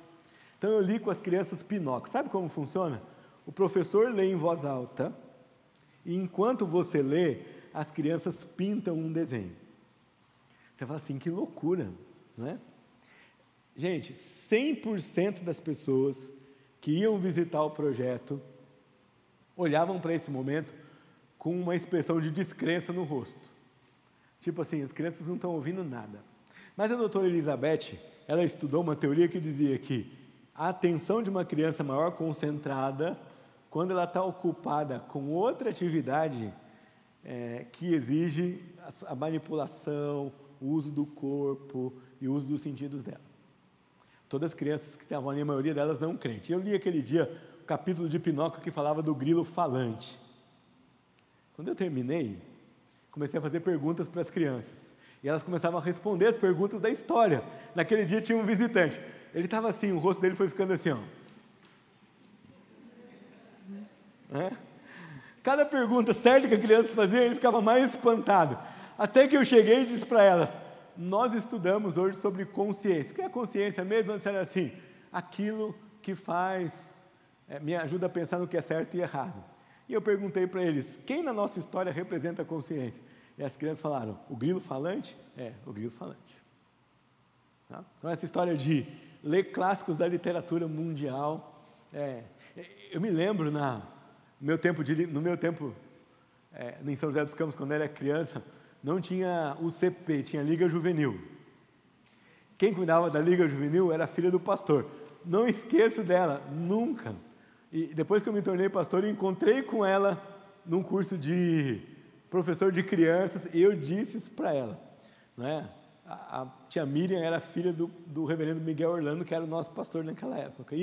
Então, eu nunca esqueço dela, né, da Liga Juvenil. Ela, domingo às 6 da tarde, ensinava a Bíblia para nós. E em outros momentos que ela encontrava com a gente, ela enchia a gente de cultura. Sempre numa abordagem cristã. Sempre. Nunca vou esquecer, gente, de músicas folclóricas que ela ensinou, e como ela ensinou a gente a ver aquilo, a ver a palavra de Deus naquelas coisas. Sabe o que a gente fazia na Liga Juvenil, domingo às 18 horas? Estudo bíblico indutivo. Certo? Caderno, caneta, e vamos escrever coisas sobre o texto bíblico que a gente está lendo. Por causa dela e por causa disso que ela fez, não é mérito meu, foi ela que instigou isso em mim. Quando eu fiz 9 anos, meu pai me perguntou assim, o que é que você quer ganhar de presente? E eu respondi, uma Bíblia de estudo. Você vai dizer assim, que menino, não é isso não é, que pessoa que investiu em mim, e que fez um bichinho da curiosidade, do pensamento, da pesquisa, morder minha cabeça. E me fez correr atrás disso depois, enquanto eu crescia, porque eu não tinha isso em casa. Mas eu aprendi isso com essa pessoa que resolveu investir em mim. É a Liga Juvenil, o CP hoje, isso mesmo. Então, que é o CP hoje era a Liga Juvenil antes. E a gente se encontrava, e era o momento mais esperado da semana. Eu quero me encontrar lá, eu quero ver o que a tia Miriam vai aprontar nesse dia. Na escola dominical, o que a gente estudava? Não vou dizer que ganha um doce, porque se todo mundo acertar, não tem um doce para todo mundo. Mas a gente memorizava as perguntas do catecismo menor. Não é? Uma criança, naquela igreja que eu frequentava, uma criança aos 11 anos de idade sabia as 105 perguntas do catecismo menor, os 10 mandamentos, o Pai Nosso, as bem-aventuranças e pelo menos 10 salmos de cor. Mais ou menos isso. Tá? Você ia falar assim, quantas horas ela passava com você domingo? Ela passava com a gente mais ou menos 2 horas no domingo, somando todos os tempos que a gente tinha com ela naquele dia, entre escola dominical, culto e outras atividades. Então, literatura mundial. Biografias, indivíduos que são dignos de imitar. Ler histórias de indivíduos. Usar exemplos de pessoas, da Bíblia e fora da Bíblia. A gente usa algumas dessas aqui. Oportunidades de serviço, um projeto para colocar aquilo que você está fazendo em prática. Não é? No volume 1 a gente tem Aprender a Palavra, trabalhamos a filiação de Deus. Cada semana as crianças pintam um desenho de paternidade, pessoal e da paternidade de Deus conosco. No final do livro você pode fazer um evento de exposição do mural da paternidade de Deus, que as crianças vão explicar sobre esse assunto para todo mundo que chegar na igreja. Oportunidade de serviço. Tá? Não vamos então, estamos estudando sobre limpeza. Nós vamos cuidar da limpeza e organização da igreja naquele domingo. Oportunidade de serviço. Depois, celebração de aprendizagem. A gente sempre termina um período de estudo com celebração, quase que um culto a Deus, glorificando a Deus por aquele tempo de aprendizagem. Vai revisar conteúdo e vai agradecer. Senhor, obrigado pela oportunidade de fazer isso. E vai exibir naquele dia aquilo que a gente aprendeu. Programa de Belas Artes nós vamos aprender a admirar aquilo que é belo, complexamente belo. Porque quando eu estabeleço padrões de beleza, eu também estabeleço padrões de ética. Tá? Beleza e ética são relacionadas. Quando eu relativizo a beleza, eu relativizo a ética também. E aí nós estamos falando de, sim, ajudar as crianças a analisarem toda a arte sacra dos pintores clássicos. Mas elas são muito novinhas, elas conseguem. Você precisa fazer isso. Tá? Usar essas ilustrações para contar histórias bíblicas. Memoriais, fatos e objetos que Deus fez na história da sua vida e na sua igreja. Quando eu cheguei aqui hoje, eu dei de cara com o memorial. Qual o memorial que a gente encontra aqui quando a gente chega? O primeiro templo dessa igreja, que está lá. É um memorial dessa igreja aqui. Ele conta a história do Evangelho nessa cidade. Ele conta a ação de Cristo na cidade do governador Valadares pelo meio dessa igreja. É um memorial. Isso é um memorial. A gente tem vários deles na nossa vida. Fatos ou objetos que mostram a ação de Deus em nós. E a avaliação, que é verificar se a criança aprendeu. Pastor, você está dizendo que nós vamos dar prova na escola dominical? Não, gente. Quem diz que prova é avaliação? Isso é uma conversa para outro momento. A avaliação aqui é avaliação contínua. Quando eu preparo a minha aula, eu estabeleço quais são evidências de que meu aluno aprendeu isso que eu pensei, que eu objetivei que ele vai aprender.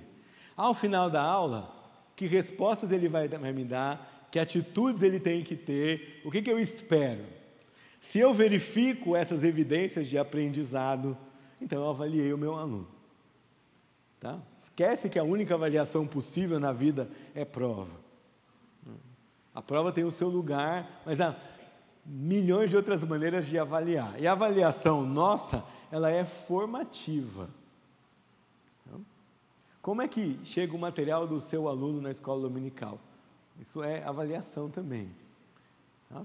Como que funciona isso? Na escola, a mesma coisa.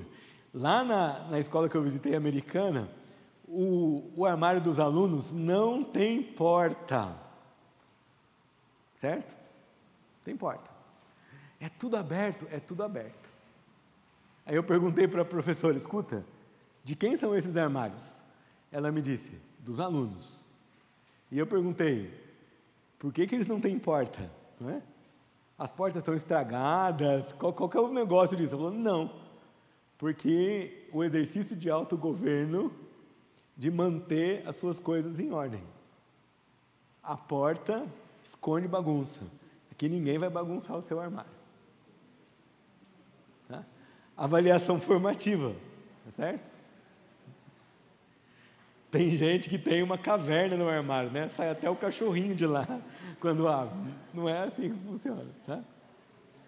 E a última parte da aula, depois da ferramenta de AEP, então é o desafio da semana.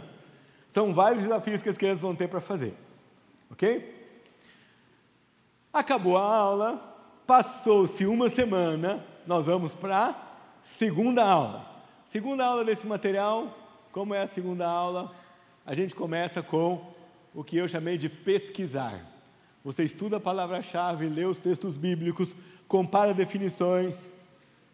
E olha só, cada criança vai escrever a sua própria definição no material.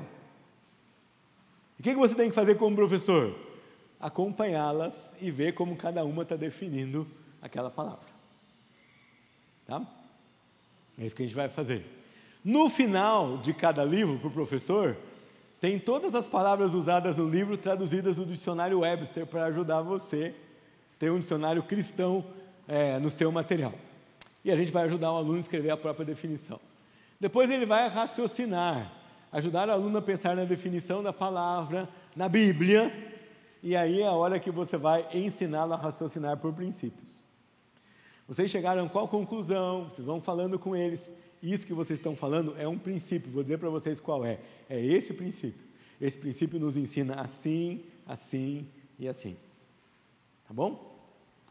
E vamos mostrar as implicações disso. Você tem uma pergunta ali que se chama Aprendendo a Pensar Biblicamente. E aí depois, relacionando, é hora de aplicar a lição. Mas a gente não pode ser prático sem fundamento. Agora nós vamos aplicar. Vamos estudar a pergunta, vamos ajudar os alunos a responder a pergunta, e eles vão para casa pensando naquele ensino. Você falou assim, nossa, mas demora, hein? Passou a primeira aula todinha, e chegou na segunda aula, agora é que chegou a aplicação? Agora é que chegou a aplicação, é isso mesmo. E depois nós vamos registrar.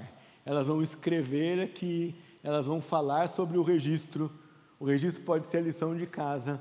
E quando elas voltarem na próxima aula, como é que você vai começar a sua aula? Pedindo que elas mostrem, conversem e falem sobre a sua produção. Tá?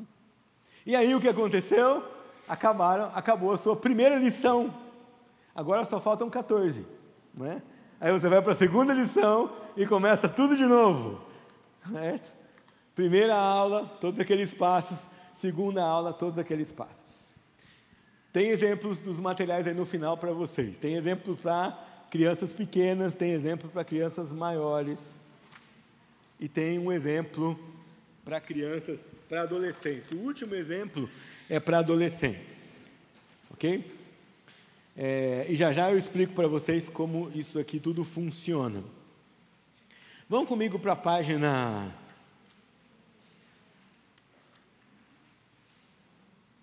Página 14. Eu vou mostrar para vocês a lógica do currículo e depois eu vou fazer uma revisão do método e daí a gente vai tomar café. Daí quando a gente voltar do café, nós vamos estudar tudo o que está faltando para terminar o nosso tempo hoje. Todo mundo animado? Tudo o que está faltando. Assim, nossa. Depois você vai chegar em casa, vai tomar aí algumas semanas para rever algumas notas. Tá bom? E depois, se você resolver usar isso na sua igreja, eu já disse aqui para o pastor, ou na igreja dele, ou na sua, nós podemos fazer alguns encontros online de orientação e de tirar dúvidas, sem nenhum problema. Tá?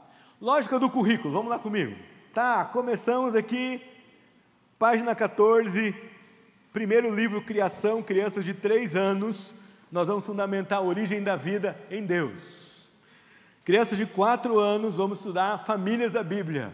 Nós queremos que elas cresçam pensando em família. A sociedade é organizada em famílias.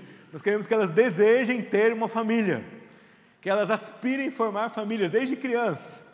Terceiro, heróis da Bíblia. Pura biografia, tá certo? Biografias de heróis bíblicos, vamos estudar isso constantemente. Aqui a criança tem 5 anos, 6 anos, o currículo parte do pressuposto que a criança com 6 anos já sabe ler e escrever. Aí você vai perguntar para mim assim, e se ela não sabe? Dá um passinho para trás, não é? Porque aqui, para usar o volume 1, o que significa ser filho de Deus, ela precisa saber ler e escrever. Volume 2, a Bíblia é a verdade absoluta de Deus, o que vai contra a Bíblia não é verdade. Volume 3, 9 anos, os 7 princípios de governo. Aqui tem um livro inteirinho sobre os 7 princípios, que você vai fazer isso estudando alguns temas bíblicos. 4, a ação de Deus no mundo por meio do seu Espírito. É uma linha do tempo da ação do Espírito Santo de Deus, na criação, na capacitação dos artistas do tabernáculo, nos reis de Israel, nos profetas, na igreja, até terminar no fruto do Espírito. Chega na aplicação, mas tem um caminho antes, que a gente vai fazer. Quando ele completa 11 anos, o currículo muda de eixo. Aí nós vamos virar a página. Quando ele completar 11 anos, nós vamos estudar componentes curriculares acadêmicos aliados à visão bíblica de mundo. Mas eu posso estudar isso na escola dominical? Pode. Olha lá. A história do Brasil numa abordagem cristã. Seus meninos vão ver aqui o que eles nunca viram antes. A Confissão de Fé da Guanabara. Os primeiros mártires cristãos. O Índio Poti. Quem aqui já ouviu falar no Índio Poti? Quase ninguém. O Índio Poti foi o primeiro cristão reformado do Brasil. Se converteu, foi estudar teologia na Holanda, voltou, fundou igrejas aqui, cuidava do seu povo, morreu por causa da sua fé. Foi morto porque não quis voltar atrás na fé cristã reformada que tinha abraçado. Quem sabe aqui que Dom Pedro II ganhou um catecismo e uma das suas amas era protestante reformada? Quem já ouviu falar isso? Esse material tem a dedicatória desse catecismo, tá certo? É uma lição aqui chamada Um Imperador Cristão, e a gente vai trabalhar um pouco das convicções de Dom Pedro que tinham fundo de cosmovisão cristã. Volume 6, o criacionismo na ciência e na literatura. Nós vamos estudar aqui o Paraíso Perdido, comparando o Paraíso Perdido com Gênesis 1. Paraíso Perdido é um poema escrito por John Milton Gregory, e ele vai colocar a visão da criação e da queda por outro personagem. Eu vou deixar vocês curiosos, se você nunca viu, vou deixar você curioso para ver aqui. Volume 7, a gente desmistifica a ideia. Todo mundo fala, nossa sociedade é fruto do pensamento grego. Nós vamos falar, não, nossa sociedade é fruto do pensamento judaico-cristão. E a gente vai dar evidências para esse adolescente disso. Tá? O que estão tentando fazer conosco hoje é tirar as bases judaicas cristãs da sociedade. Tira isso e você precisa ver quais são os resultados. O que vai acontecer? Tem muita coisa que vai ruir e não vai ser bom. Volume 8, 12, 13, 14, a criança já tem 14 anos, a Reforma Protestante. E volume 9, aos 15 anos, como defender sua fé. Aqui você vai estudar com as crianças socialismo, comunismo, capitalismo, ateísmo, gnosticismo, agnosticismo, uma série de outras coisas aqui. Vai prepará-la para ser um apologeta. Tá? E aí tem mais 3 livros. Você fala, pastor, não acaba mais. Não, é um currículo com 15 livros. É um currículo para 15 anos. Tá certo? Aí vem ao último livro, que é para adolescentes de 16 a 18 anos, e eles exploram 3 temas filosóficos: normalidade e fé cristã, razão e fé cristã, e o estudo do problema do mal. Tá certo? Você vai perguntar, você estudou isso tudo com seus filhos? Não, quando esse currículo ficou pronto, eles já estavam no meio do caminho. Mas eu planejo uns cursos de férias com eles para isso. Coitado, professor, curso de férias? Gente, descansa um pouquinho, estuda um pouquinho, descansa um pouquinho, estuda um pouquinho. Podemos perder tempo com essa renovação de visão cristã que a gente tem que fazer aqui. Tá? Esse é o currículo todo. Página 16, revisão para nós. Como é o nosso método mesmo? A gente começa com, os 4 últimos: pesquisar, depois raciocinar, depois relacionar, depois, muito importante nisso é o versículo-chave, que dá origem à palavra-chave, que dá origem a todo o resto do processo na nossa aula. Lembra de manhã que eu falei, a educação por princípios começa nas Escrituras? Você pode estudar sobre números, mas você começa nas Escrituras. Depois você expande isso. Finca o pé na Bíblia, depois você cresce isso. E a última coisa que a gente tem aqui é a inspiração. Tá? Depois que eu estou com a minha aula pronta, então eu vou pensar como eu vou começar essa aula. Perguntas sobre o método em si? Alguém tem pergunta? Tem alguma coisa que ainda não entendeu? Tem alguma coisa que precisa de mais algum exemplo? Agora é a hora. Aqui.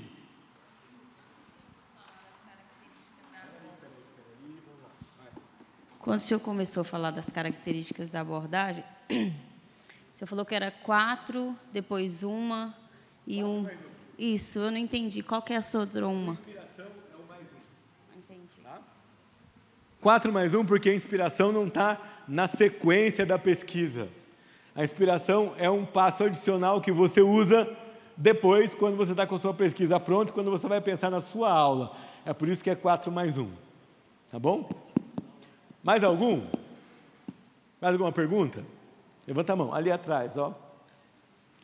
Enquanto o microfone chega lá, eu vou perguntar. Ficou claro para vocês que isso é um método de estudo pessoal, que você pode usar isso pessoalmente para você? Olha lá. Qual que é a dica se a gente adquirindo esse material agora, a idade da criança já não for mais... Tipo o seu exemplo do filho aí que já passou. A gente ir fazendo um paralelo, né, da idade com o que foi, da idade com o que foi para trás, para ir recuperando esse tempo e ensinando a criança que já está com mais idade? Olha, se seu filho for um adolescente, você vai começar... No caso de escola dominical, né? No caso de outras crianças mesmo, que não seja somente o filho. Então, olha só, se você vai começar e a diferença de idade é muito grande, então compre o material, estude o assunto e prepare aulas mais compatíveis com aquela idade. Por exemplo, o volume 1, que é sobre a filiação de Deus, as crianças pintam um desenho em cada lição. Às vezes você tem uma criança adolescente de 12 anos, ele não vai querer fazer isso. Então, estuda o material do professor, domine o assunto e prepare outras aulas para eles. Isso que eu diria. Se a idade é mais próxima, então vai usando o material e ignora a idade. Se vai começar com crianças de 9 anos, pode usar o de 6 anos, não vai fazer muita diferença. E aí você alcança essa criança com esse material. Vai depender do intervalo e da diferença de idade que você está lidando. Tá? Se é muito grande, estude o material e prepare aulas compatíveis com a idade. Se não é muito grande, ignora a idade e manda ver. Tá? Mais alguma pergunta? Aqui. Pastor, aqui na página 14, o senhor colocou aí a visão geral do currículo, na parte para crianças de 6 a 10 anos, temos os seguintes temas. Aí o senhor colocou o volume 1, 6 anos, o 2, o 7, o 3 seria 8, o senhor tinha falado 9, e o 4 ficou 100. Seria de 10 anos, porque a próxima página é de 11. Isso, é o de 10 anos. 6, 7, 8, 9. Não, está errado. Seria 6, 7, 8... É de 6 a 9 anos aqui. Tá, e o de 10 anos, porque o próximo já começa de 11 a 15. Vai ser a história, aí vai ser 10, 11, 12, 13, 14. Aí aqui ser de 10 a 15. Ok. Tá bom? Okay. E a outra de... Não, pode... de 10 a 14. E o outro de 15 a 17. Vamos arrumar isso daí? Olha lá. Olha lá. Página 14, de 6 a 9. Vamos arrumar isso aí. 14, de 6 a 9. Página 15, de 10 a 14. E onde está 16 a 18, 15 a 17. Agora está certo. Eu queria aproveitar e pegar o gancho aqui dela com relação a crianças mais velhas, com relação a adultos. Yes. Porque seria os pais a se prepararem, né, os pais das crianças que serão o alvo da lição. Como que seria a forma melhor? Existe assim, uma ideia, algo do tipo? Eu faria com ele, eu escolheria um tema e faria com esses pais uma sequência de aulas nesse método, para eles assimilarem como funciona. Estudaria com os pais um tema. Diria para você, sem subestimar as nossas ovelhas, que esses livros para as crianças de 10 a 14 anos, tem muitos temas interessantes para os adultos. Essa coisa de história, uma visão de história cristã do Brasil, diria que seria um estudo sensacional para você fazer com os pais de todas as crianças que vão usar isso, né? Ou essa coisa do volume 9, aprender a defender sua fé, seria extraordinário fazer isso. Então, a coisa mais legal é, vamos fazer essa aula junto com eles. E aí, a hora que eles pensaram assim, vocês vão fazer isso com as nossas crianças? Vamos fazer isso com as nossas crianças. Tá certo? Pastor, a gente está começando na nossa igreja o ministério com surdos. Tem material inclusivo para eles? Ainda não, está na fila. E aí eu aproveito e vou pedir para vocês orarem por nós. Nós temos uma equipe pesquisando o material inclusivo para surdos. Chegou um pastor surdo na cidade agora, inclusive, mas está bem lento o processo. E a gente tem uma outra equipe pesquisando um currículo de escola bíblica dominical para crianças neuroatípicas. Então, tem as duas coisas em andamento, né? São desafios enormes nessa área de ensino bíblico, tá? Mas lembra de orar por isso. Mas aqui, está chegando o microfone para você, aguenta aí, vamos lá. Nós temos também a questão de crianças que estão juntas e não verbalizam, especiais, autistas, por exemplo.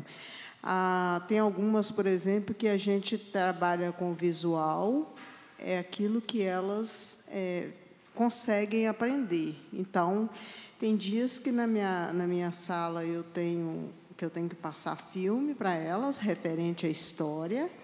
E quando assim não tem essas que não verbalizam, a gente trabalha aquelas especiais, que aí atinge as outras com certeza, né? Que é um trabalho mais devagar, né? A gente fala numa linguagem mais fácil, acaba atingindo as outras. Mas no dia que tem essas que não verbalizam, aí a gente tem que projetar, além de fazer o outro trabalho, né? Que é o de visual mesmo, e contando a história. E nesse caso aí, convém a gente usar um tempo maior e dividir isso aí em 3? Até em 4. Vamos lembra de manhã, vamos começar a pensar por princípios na aplicação educacional mesmo. Nós estamos falando de individualidade. E nós estamos falando do ensino na igreja, um pouco mais flexível.